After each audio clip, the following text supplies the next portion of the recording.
Okay, before singing at our first stop in Myrtle Beach, we were all talking on the bus about how we weren't expecting a lot of people to come.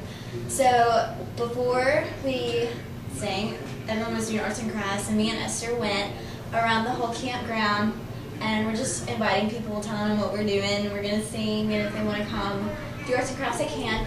So we were walking, and we noticed this one guy, but we didn't really stop. Like, we had stopped at every other one except for him. And then I was like, wait, we don't need to skip him. And so we ended up talking to him, and you can take it.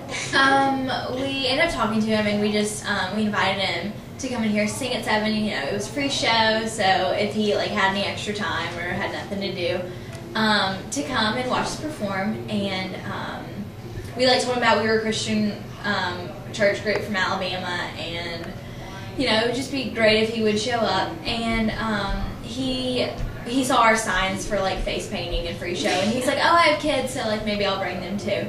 So we walked away, and it was one of those things where when he replied, it was it sounded like a thanks but no thanks. Like we were kind of expecting that he wouldn't show up, but like we had offered, so we felt that we reached out to him. And so we got up there to sing, and at first not a lot of people showed up, and so we weren't discouraged, but it was kind of a downer.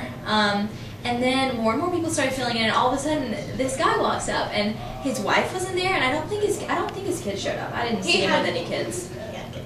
He had one of his kids, I guess. Okay, well I don't know if they were his kids, but they were definitely people. The little girl was with them. Okay, well then his kids were with him, and we saw him sitting in the audience, and I mean, me and Mattie weren't sitting anywhere next to each other, but I think both of us realized, we were like, oh my gosh, like he's there, and like there was definitely a reason why we didn't skip him, and we reached out to him, and